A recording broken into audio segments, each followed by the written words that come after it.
Hello guys, good morning, happy Sunday. So today I gonna attend 12 o'clock mass, solo flight.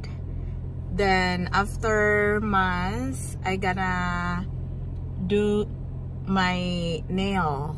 I'm going to a nail spa to have my pedicure. Kay nurag baga na kayo no, so mo drive sa ta.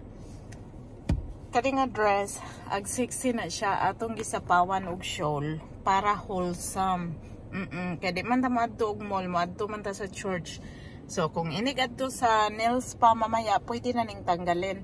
Kaya basig palayason ta ni Father no. So karon mo drive na ta. Alright? Okay, let's go drive.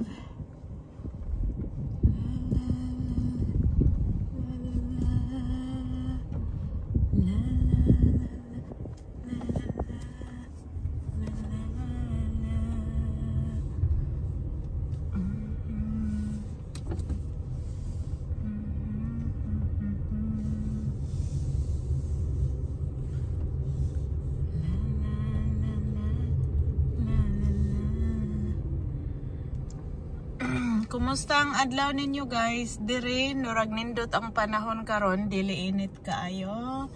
So atong hulaton nga mahawa na sila diha tanan. Usa ta mo sulod sa highway. La la la la la la la. La la la la.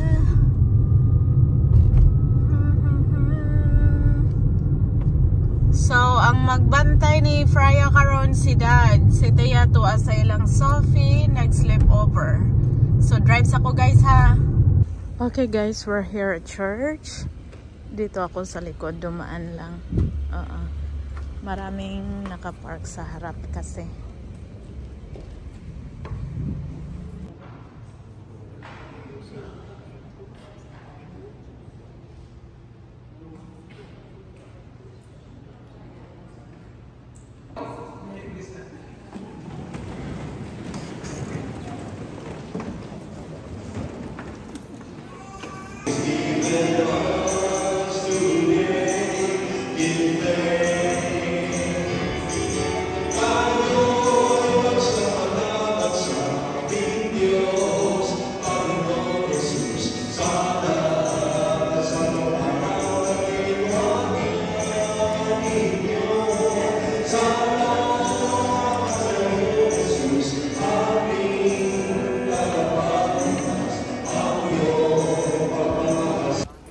Okay guys, so the mass has ended.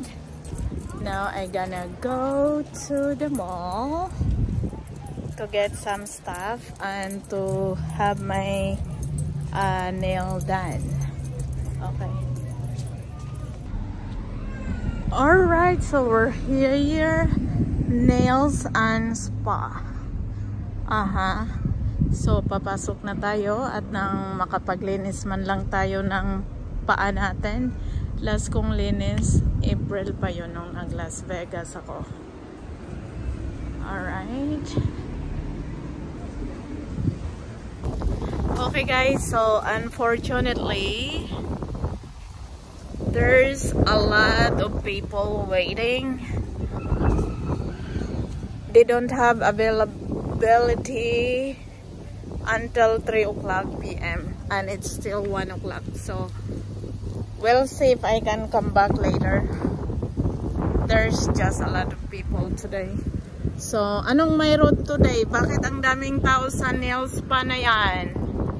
So, hindi ko rin alam kung saan ang mas hindi busy. So, uuwi na lang ako since gutom na rin ako. Alright guys, so failure ang ating nail spa. Pero before tayo uuwi, punta muna ako ng market, grocery. Bibili lang ako ng chicken wings. Hindi ako nakabili kahapon sa Asian store. Mas mahal doon ang chicken wings kaysa aming palaging binibilhan dito. So yan lang muna, super init. bibili lang ako ng chicken wings, then iuwi na rin ako. Chicken wings na lang ang hindi ko nabili. Mag chicken adobo na naman tayo guys. Alright. Okay, so bago tayo bibili ng chicken, kuha lang ako ng mangga.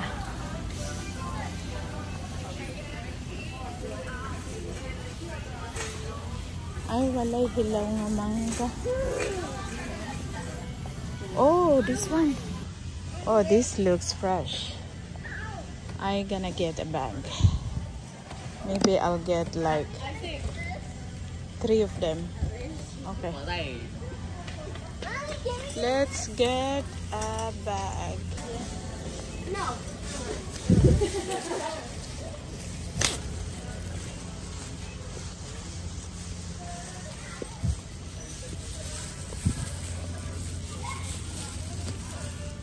Ano, 4 na lang. Kasi gusto. Fresh pa, oh, bagong harvest. So, gawin na lang nating 4 since malayo ang store na ito. Medyo malayo to sa bahay guys. Ito, oh, super crunchy. Ang grocery namin 7 minutes from home pa guys. Kaya, kung pupunta dito, talagang bilhin ako anong dapat bilhin. Unlike sa Berkeley dati, 2 blocks away lang yung grocery namin. O, diba? Malaking adjustment. So, everything nabili na ni Mr. Nabili ko na rin yung iilan kahapon sa Asian store. Ang kailangan lang natin today is my chicken wings. Kasi na-miss ko na namang mag-adobo. Adobo. Ang chicken wings dito guys, mura. Compare sa ibang chicken wing store.